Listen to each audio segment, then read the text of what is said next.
नमस्कार दोस्तों, टीचर भी यूट्यूब चैनल में आपका एक बार फिर से स्वागत है।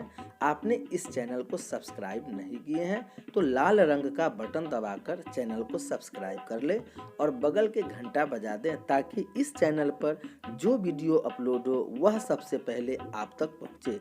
हाँ दोस्तों, लाइक करना नहीं भूलेंगे क्योंकि आपके लाइक करने से ही हमारे मेहनत का फल मिलता है। तो आइए जानते हैं नियोजित शिक्षकों के बारे में क्या खबर आ रही है।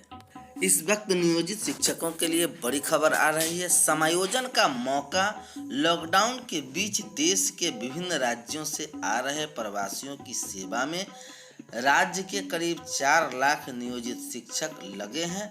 हालांकि विद्यालयों के शैक्षणिक कैलेंडर के मुताबिक यह समय शिक्षकों और स्कूल के लिए ग्रीष्म अवकाश का है, लेकिन इस दौरान भी ड्यूटी में तैनाती किए जाने से हाल ही में हड़ताल पर गए शिक्षकों के लिए हड़ताल अवधि के दिनों के वर्तमान तैनाती से सार्वजनिक करने का एक सुनहरा अवसर आ गया है। शिक्षा विभाग ने अभी तक हड़ताल अवधि को सामंजित करने को लेकर कोई आदेश नहीं निकाला है, लेकिन जिलों के ग्रीष्मावकाश को स्थगित कर दिया है। इससे शिक्षकों को अपने गैरहाजिरी को सामंजित कर हड़ताल अवधि का भी पूरा वेतन पाने का सुनहरा अवसर मिल गया है। गौरतलब है कि अलग अलग संघों के आह्वान पर राज्य के प्रारंभिक से लेकर उच्च माध्यमिक तक के शिक्षक क्रमशः 17 से और 25 फरवरी से हड़ताल पर गए थे। 13 मार्च से कोरोना संक्रमण के चलते राज्य भर के स्कूल बंद हो गए। 24 मार्च से लॉकडाउन लागू हो गया है और 4 मई को समझौते के बाद 5 मई से शिक्षक पहले स्कूल में फिर क्वारंटाइन सेंटर पर कार्यरत कर रहे हैं। विकलांग महिलाओं के साथ ही सभी प्रकार के शिक्षक प्रवासियों की रेलवे सेवा, रेलवे स्टेशन, राशन वितरण, वाहन कोषांग में ड्यूटी कर रहे हैं। प्राथमिक शिक्षकों को भी मिल जाएगा लाभ। उच्च माध्यमिक कैलेंडर के मुताबिक गर्मी की छुट्टी 18 मई से 10 जून यानी 23 दिनों की होती है। उसी तरह प्रारंभिक स्कूलों के शिक्षकों को भी इसी दौरान 20-21 दिन का ग्रीष्मावकाश है। बात माध्यमिक शिक्षकों की करें तो उन्हें हड़ताल अवधि में 25 फरवरी से 24 मार्च तक 22 दिनों की क्षतिपूर्ति का सामंजन करना है। इसी प्रकार का लाभ प्राथमिक शिक्षकों को भी मिल जाएगा।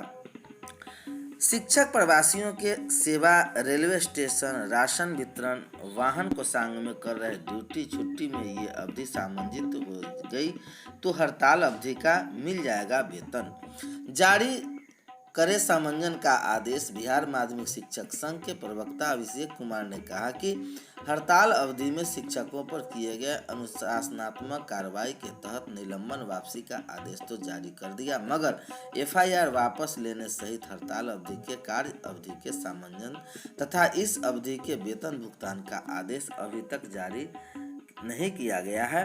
विभाग इसमें संबंधित आदेश जल्द जिलों को भेजे ताकि इसे पूर्ण किया जा सके।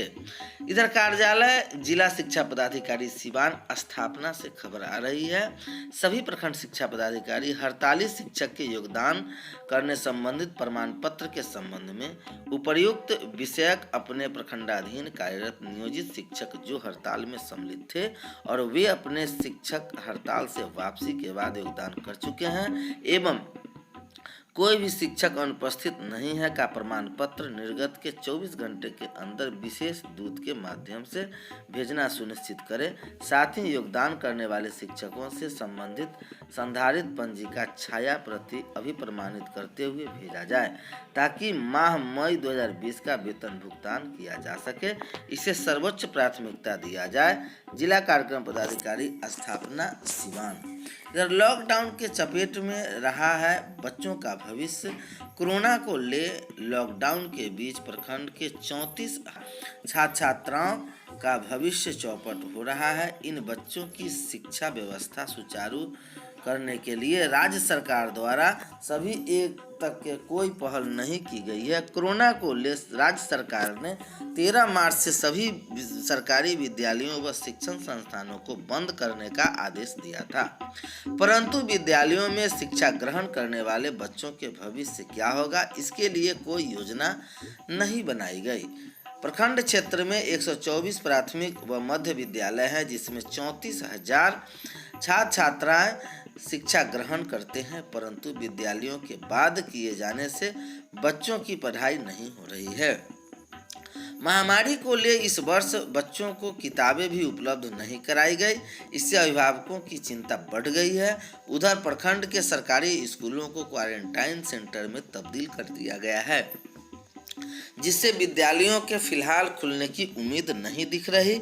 हालांकि राज्य सरकार द्वारा लॉकडाउन अवधि में सरकारी स्कूलों में छात्र छात्राओं के लिए दूरदर्शन पर पढ़ाई की व्यवस्था शुरू की गई, लेकिन यह शिक्षा सभी बच्चों के लिए लाभप्रद साबित नहीं हो रहा है। अभिभावक मोहन राम, दिनेश पासवान, बिगन प्रसाद, चंद्रिका राम, बधेली प्रसाद, सुभाष कुमार आदि ने बताया कि विद्यालय बंद होने से बच्चों का भविष्य चौपट हो रहा है।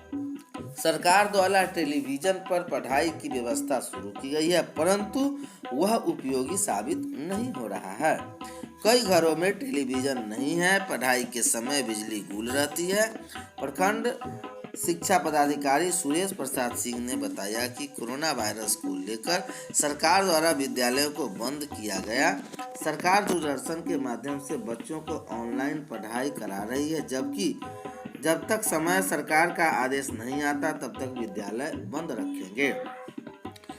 इधर संघ के जिला सचिव ने किया सम्मानित। बिहार माध्यमिक शिक्षक रोहतास जिला के सचिव सतीश कुमार पांडे ने बिहार टॉपर हिमांशु राज को किया सम्मानित। जिला सचिव श्री पांडे ने राज्य के प्रथम स्थान प्राप्त करने वाले हिमांशु राज सहित टॉप 10 में शामिल सभी मेधावी छात्र छात्राओं को जिला एवं राज्य स्तर पर सम्मानित करने तथा हर संभव सहयोग करने की बात कही।